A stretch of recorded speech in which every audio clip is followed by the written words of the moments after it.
La première chose qui est enseignée dans mon cours, c'est d'abord à sortir la voix, à parler. C'est-à-dire avoir la voix qui se pose, savoir dire un texte en bougeant correctement, dans le rythme.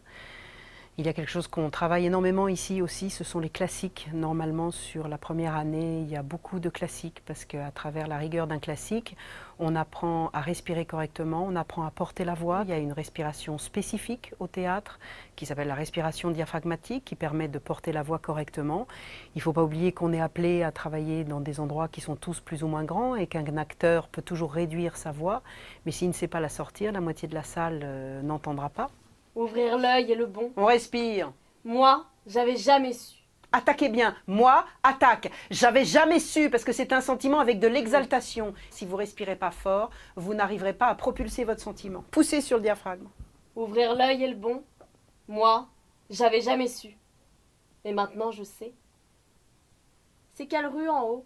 Et pourquoi vous dites ça Pourquoi vous êtes dans une émotion et dans un sentiment, et dès que vous dites le texte, vous faites ça souvent, hein, vous arrêtez l'émotion, vous arrêtez le sentiment, vous dites le texte. Pourquoi vous ne continuez pas dans votre sentiment?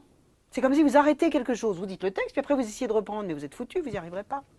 Ce qui est important, c'est que moi je vais travailler dans le détail, c'est-à-dire que je ne vais pas forcément m'intéresser à la scène dans son ensemble, ou à ce que l'élève va réussir à faire en le laissant finir jusqu'au bout, je vais l'arrêter tout de suite. Pour moi, si l'entrée est mauvaise, ça ne sert à rien de continuer, tout va être mauvais. C'est ma façon de travailler, donc je vais reprendre le détail. Ce qui va m'importer aussi, c'est non content d'arrêter l'élève pour reprendre la phrase jusqu'à ce qu'elle soit dite correctement, non pas correctement, mais qu'elle soit dite et comprise par rapport au progrès que je veux que l'élève fasse. Tu sais comment ça s'appelle, ce que tu viens de faire? Un kidnapping! Un kidnapping. Voilà. J'ai kidnappé mon ex... Attaqué! J'ai kidnappé mon ex-femme. J'ai kidnappé mon ex-femme Ouais. le jour de ce qu'elle aurait voulu être son remariage. Attaqué le matin de ce qu'elle aurait voulu être son remariage. Voilà ce que j'ai fait. Un kidnapping. J'ai kidnappé mon ex-femme Allez, plus! le jour Il n'y a de pas ce assez qu'elle aurait- d'attaques, il n'y a pas assez d'attaques. Non mais pas merde, c'est pas dans le texte. Le cours est un endroit où on expérimente quelque chose de la technique de l'acteur pour pouvoir le comprendre, pour pouvoir le répéter chez soi, revenir avec cet acquis, proposer quelque chose à la classe, au professeur, pour continuer d'avancer. Je travaille beaucoup sur une difficulté de l'élève, c'est-à-dire par exemple si un élève est très introverti, eh bien je vais lui trouver une scène de colère, je vais lui faire travailler le misanthrope, quelque chose de structuré pour qu'il apprenne à versifier, pour qu'il apprenne à se mettre en colère. Si c'est un élève où je m'aperçois que le corps est vraiment un problème, qu'il ne peut pas bouger, qu'il est paralysé, gauche, ben on va travailler un arlequin parce qu'il va falloir qu'il apprenne à se déplacer, à marcher dans le mouvement, dans l'émotion, à gestuer correctement par rapport à l'émotion qu'il éprouve et par rapport à ce qui lui est demandé par rapport au personnage. C'est ça. Ou c'est ça. Mais il faut avoir conscience qu'on montre quelque chose à un public, d'une nana qui, waouh, en train d'avoir fait l'amour avec l'homme de ma vie toute ma vie. Waouh. C'est pas du tout ça, d'accord? On le refait. Détendu.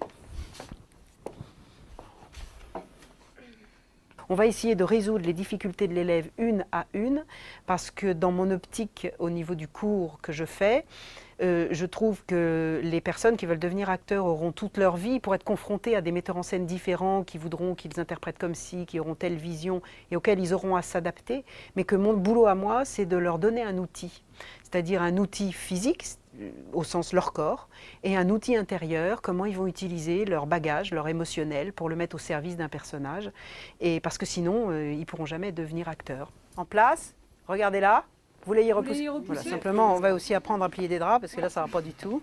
Hein? Donc ça, vous l'exercerez chez vous. La troisième année, là, on va commencer à interpréter, c'est-à-dire que je vais vraiment demander à l'élève, mais alors, finalement, maintenant, avec tout ce qu'on a appris, qu'est-ce que vous allez en faire? C'est-à-dire, ben, vous avez cet auteur, qu'est-ce que vous avez lu? Est-ce que vous avez lu la pièce? Combien de fois? Comment vous faites le lien entre ce qui se passe au début de la pièce et à la fin? Votre personnage, il est relié comment à tous les autres personnages? Comment vous réfléchissez? Et puis, qu'est-ce que vous apportez, vous? Parce que maintenant, c'est fini, c'est plus moi qui vous donne la sauce, c'est vous qui devez trouver à l'intérieur de vous quelque chose, puis me proposer. Et moi, je vais vous dire ce que j'en pense. Mais comme si j'étais metteur en scène, comme si j'étais coach, la balle est dans votre camp. C'est ce qu'on apprend la troisième année.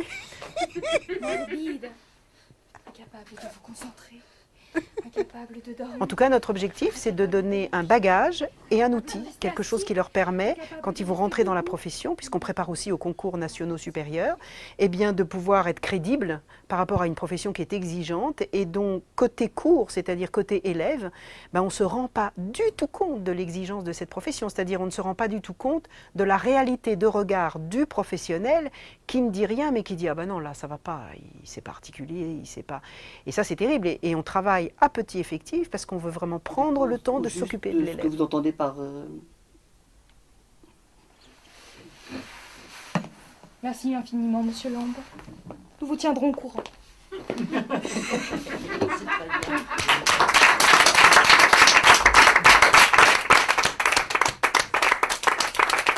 Vous avez vachement bossé. Bravo. C'est bien, bravo. Vous avez vachement bossé. Tout est nickel. Tout est nickel.